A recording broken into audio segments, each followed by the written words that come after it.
السلام عليكم ورحمة الله وبركاته. ازيكم حبايبي؟ عاملين ايه؟ يا رب تكونوا بخير. انا عايزة بقى تشجيع منكم لان بعمل فيديوهات ومشاهدتها ضعيفة اوي. ربنا يعين يا رب. ما تنسوش الدعاء لاخواتنا في فلسطين، ربنا يقويهم وينصرهم يا رب العالمين. اليوم النهاردة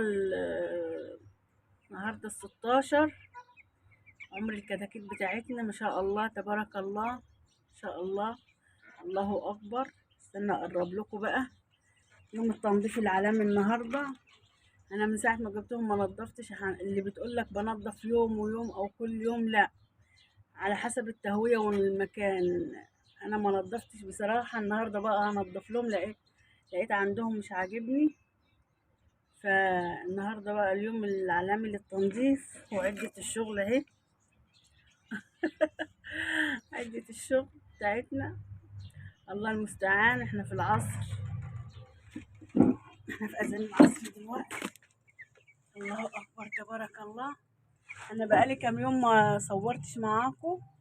كان عمرهم متهيألي 13 يوم في الفيديو. اليوم اللي أنا نزلت فيه النهاردة اليوم 16. تبارك الله ما شاء الله، الله أكبر. ولا أدوية ولا كلام ده كله، ولا خلطات ولا كلام ده كله، لا. هو للضرورة، لما بلاقي فرخ كده للضرورة. آه. تعزيز المناعة بس عندهم ممكن ينسون، أغلي لهم ينسون. اي حاجه من دي، ليمون بصل توم، الحاجات دي اللي بتعزز المناعه عندهم. زياده عن كده لا, لا، الا اذا لقيت الفرخ تعبان. لان انت لو ماشيه صح ما شاء الله تبارك الله، لو ماشيه صح وخطوات صح مش هتحتاج العلاج ولا مصاريف تاني. يعني العلاج لو انت هتدخلي في موال العلاج مش هتخلصي. لكن انت تمشي بالخلطات العاديه خالص، وكل اسبوع مره، كل 4 ايام مره، توم مع بصل مع ليمون تعزيز المناعه عندهم. مرة اغلي لهم ينسون، مرة شيح، مرة الكلام ده كله. انا احيانا بعمل واحيانا مش بعمل، مش باستمرار يعني. بس الله اكبر. ايه رأيكم بقى في الفرخ؟ الله اكبر ما شاء الله. بصوا ال- عزكم الله، مش عاجبني تحتهم. قلت النهارده لا، لازم اروق عليهم. اروق عليهم. خليكم معايا بقى وتابعوني. والله المستعان بقى على الشقة والنظافة. الله المستعان. يلا حبايبي، خليكم معايا. ورجعنا لكم بقى تاني بعد نظافة بقى وهدى والحمد لله. غيرت لهم المية اهو، حطيت لهم علف. هم عمر 16 يوم. المفروض انا كنت غيرت العلف من بادي النامي تركيز 21. لكن يعني قلت بكرة او بعده، لسه والله ما حد جابلي. بعت اجيب، لسه ما جانيش.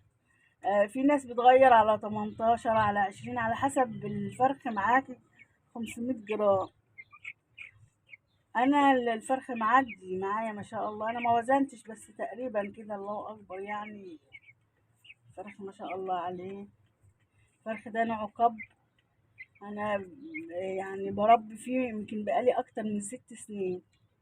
يعني انا خبرة يا جماعة في تربية الدواجن البيضة، في تربية الفراخ البيضة. بربيها بقالي سنين، يعني خبرة فيها. على قد خبرة على قد يعني. بس يعني أهم حاجة الإنتاج. أهم حاجة آخر الدورة هتطلع معايا إيه. أنا بغير العلف الناعم لخشن من أول الكتكوت عندي بيوصل 16 يوم. وبغير بطريقة إيه، بجيب كيلو مثلا وكيلو ناعم مع كيلو خشن، بدربهم في بعض، بجوع الكتكوت ساعتين 3 بالكتير عشان يسحب في العلف وياخد عليه. ده أول يومين 3 أيام بعمل كده. بعد كده الكتكوت هيسحب بقى معاكي علف ما شاء الله. هيكون اتعود بقى على الخشنة وهياخد وهيسحب معاكي علف. قبلها بيوم، قبل ما تغيري بقى العلف، حطي مضاد سموم. قبلها بيوم أو يومين شغلي ليهم مضاد سموم. متغيريش شركة العلف بتاعت الناعم والخشن، هاتيه من شركة واحدة عشان ما تحصلكيش مشاكل. ما شاء الله انا بمشي بالطريقة دي على طول، وما شاء الله الكتكوت بيبقى عندي حلو. ما شاء الله عندي الكتكوت هنا معدي ال500 جرام، يعني داخل على 600 زي كده. انا ما وزنتش بس يعني تقريبا كده. المفروض كنت غيرت النهارده، بس والله بعت هجيب علف خشن محدش جابلي. مش مشكلة، ما جاتش من يوم يعني، ما جاتش من يوم. ممكن انت على 17 تغيري، 18 تغيري، انا بغير والله على 16 يوم بغير. تغيير العلف من ناعم لخشن. ما شاء الله أوزان أنا راضية عنها. أهم حاجة الاهتمام، يرجع لي الاهتمام والنظافة، تهوية، دول الأساسيين لعمل الفرخ. هوي كويس، دف كويس، فرشتك نظيفة، خلاص هتاخدي أعلى إنتاج، تاخدي أعلى إنتاج. أهم حاجة يجي بالاهتمام، مش ترميله كده الأكل والمية وخلاص وتسيبيه لا تعرفيه الجو عنده برد أو حر أو الحرارة عالية أو لا. أهم حاجة الاهتمام، تقعدي جنبهم كده، خلي عينك عليهم، عينك ميزانك، والله عينك ميزانك. أنا عيني ميزاني في كل حاجة، ببقى شايفة الجو عامل ايه، أعلي أهوي، أعلي التدفئة كده، ببقى ماشية معاهم كده. هما بيحتاجوا تعب بس بتاخدي نتيجة مرضية في الآخر. مش يعني عايزة تاخدي فراخ لازم لازم التعب بيبقى وراه فرحة، لازم تتعبي الأول عشان تاخدي إنتاج حلو. الله أكبر، ده أنا والله بروح لهم الساعة 1 و2 بالليل، بشوف عندهم مية أكل، وكون مظبطاهم من أول الليل يعني، مظبطة التدفئة بتاعتهم والأكل. لا بس أنا بطمن برضه، ببقى داخلة طالعة عليهم بطمن. أهم حاجة الاهتمام. أول ما أغير العلف إن شاء الله هيجيني النهاردة بالليل هغير معاكم برضو.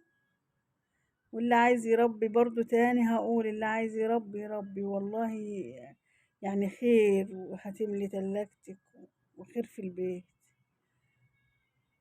اللي عنده مكان، اللي ما عندوش بيبقى غصب عنه بقى، هيعمل ايه؟ الله يعينه ويساعد. ما شاء الله، الله أكبر، تبارك الله. أنا بحب الطيور والله، أنا بحب الطيور وبتونس بيها كمان، وبحب أقعد جنبها رايحة جاية عليها. الله يعين. إن شاء الله بكرة نغير معاكم العلف من بادي لنامي، بخلط يعني، ما بحطش علف ناعم بقى ولا خشن مرة واحدة، يومين بس ناعم على خشن، عشان الفرخ معاكي يتعود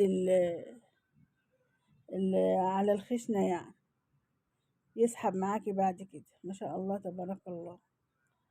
يا رب يكون الفيديو عجبكم، متنسوش بقى اللايك، الاشتراك، فعلوا زر الجرس. يلا، سلام عليكم ورحمة الله وبركاته.